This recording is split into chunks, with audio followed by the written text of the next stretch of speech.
ቤተሰብ እንዴት ናችሁ? ደህና ናችሁ? እኛ ጋር ሁሉ ሰላም። ዛሬ ሁለተኛ ቀን ማክሰኞ ነው፣ ሰሞነ ሕማማት ማክሰኞ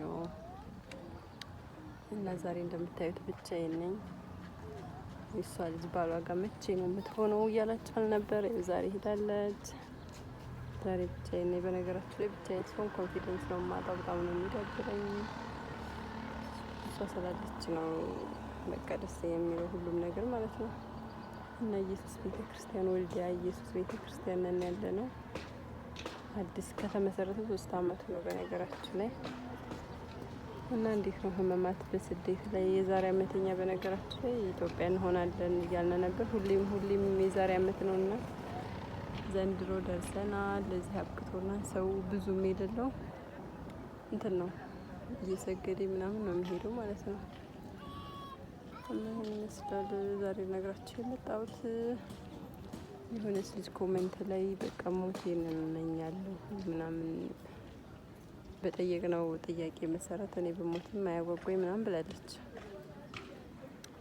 እና ሁላችንም አልፈንበታል በነገራችን ላይ በዛ እንትን በዚህ ታሪክ ማለት ነው። ልነሳስኪ ወደዛ ስቀርጸው ፍቅር ብሎ እያየሉ በነገራችን ላይ ካሜራ ይወዱም እዚህ ሀገር። እና እህቴ ሁላችንም ማለት በጣም ብዙ ሞትን የተመኘን ነበር ነው ማለት ነው። ግን እግዚአብሔር በቸርነቱ ነው ሁላችንንም እዚህ ያደረሰን ማለት ማውራት የማንችለው በጣም ብዙ ታሪክ ብዙ ያሳለፍንበት አለ ማለት ነው። እና ሁሉም ነገር ያልፋን። እግዚአብሔርን ምንም የማያልፍ ነገር የለም። እኔ በቃ በጣም ብዙ አመት አረብ ሀገር ከስራው በላይ በጣም ብዙ የሚያስለቅሰኝ በጣም ብዙ ዋጋ የከፈልኩበት ነገር ነበረ ማለት ነው። እና በሰፊው ደግሞ ያንን አወራችኋለሁ። ግን ላይ ጊዜ ውስጥ ይሄንም እያሳየሁ ልንገራችሁ ብዬ ነው እንጂ ታሪኬን በደንብ ነግራችኋለሁ። እና በቃ አንድ ሀገር የገባሁበት ምክንያት በቃ ተስፋ ቆርጬ ስለነበርና በህይወታችን ጉዳይ እንደዚህ ተስፋ እንቆርጣለን ለመኖርም ለምንም። እና ሁላችንም ያለፍንበት ታሪክ ነው ሞትን መመኘት። ሰው ግን ደግሞ መመኘት የለብንም ብዬ ነው የማስበው። ማርያም ባለን ነገር ማመስገን በቃ እግዚአብሔር ነገ ይፈታዋል። እግዚአብሔርን ሁሉ እንዱ ማርያም ለምንድን ነው ማስተካከል ህይወቴን ወይ ግደለኝ ወይም በቃ እዚህ ነገር ምናምን እያልኩ በጣም ነበር የምጸልየው የምሳደበው። ግን እግዚአብሔር ደግሞ በቃ ለሁሉም ጊዜ ያለው ማርያም። ስደት ላይ በጣም የምታለቅሱ የምታነቡ ከሆነ ምን ማድረግ እንዳለባችሁ ንገራችሁ። አገራችሁ ግቡና ቤተ ክርስቲያን ሄዳችሁ አልቅሱ። እኔ እንደው እግዚአብሔር ነው የምላችሁ ለመጨረሻ ጊዜ ያለቀስኩት የዛ ቤተ ክርስቲያን ስላለ አይደል ሰው ስላለ ነው። አሁን እዛ ጋር ሆኜ በቃ ሳቅ ብዬ እዛ ቤት ማልቀስ አልችል ስቀር ወደዚህ መጣሁና በጣም አለቀስኩ። ሰውም አልነበረ እንደውም የሆነ ልጅ ነበረ ማለት የሆነ ልጅ መጣ። እኔ በጣም እያለቀስኩ ነበር። አላየሁትም፣ ተደፍቻለሁ ሁሉ በቃ ምን ሆነሽ ነው? እኔ እኮ እህቶች አሉኝ ምናምን በጣም ብዙ ነገር እየጠየቀኝ መልስ በቃ ተወኝ ብቻ ነው ሰው የነበረው። እና ቁጥሩን ተቀብዬ ሁሉ ቢሆን በጣም ደስ ይለኝ ነበር የዛኔ። ቀጥ ብዬ እንኳን ስላላየሁት አሁን አላውቀውም። እና እህቶቼ ለመጨረሻ ጊዜ የዛኔ ነው በቃ እግዚአብሔር ሆይ በቃ ከዚህ ህይወት አውጣኝ ማለት በቃ ምንም ነገር አልፈልግ በቃ ልቤን እንትን በለኝ ምናምን አልኩኝ። ከዛ ወዲህ አልቅሼ አላውቅም። እግዚአብሔርን ነው የምላችሁ።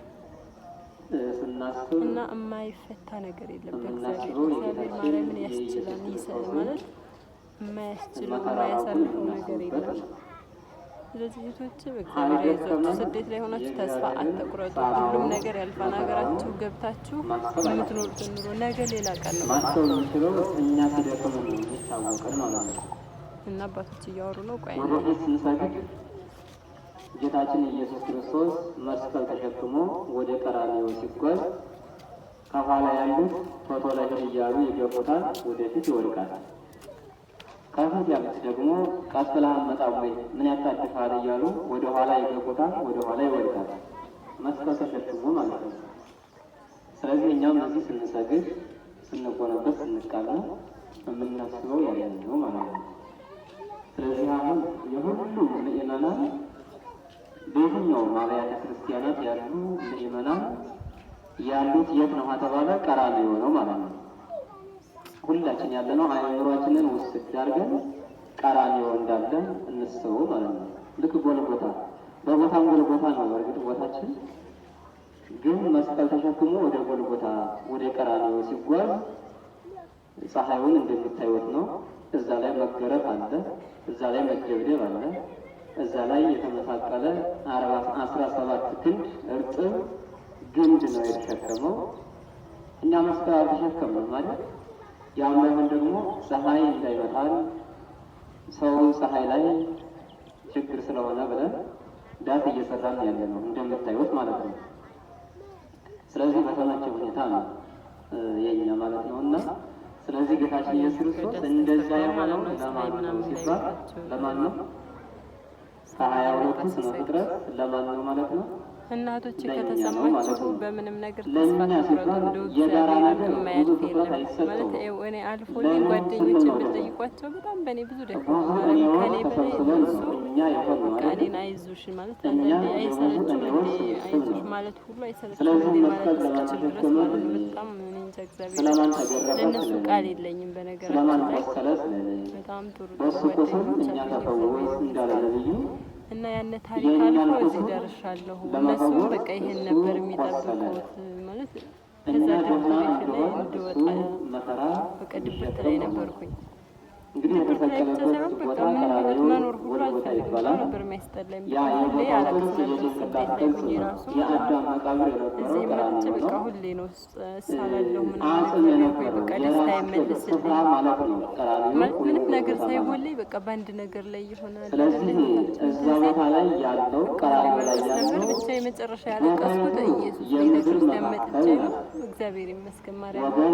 አንዳንዴ ሁሉም ነገሮች ህይወታችን ግጥጥ ማለት የለብንም። ግዴታ ይሄን ካልሰጠኸኝ ብለን እንትን ማለት የለብንም። በቃ እሱ ያለውን ብቻ እንዳደርግልን መጸለይ ላይ ያለብን ተፈጸመ ተስፋአሁ በማርያም ያመረደን እህቶቻችሁ አትከፉ፣ በጸሎት ላይ ጸልዩ። ማርያም ምንም ማያልፍ የለም።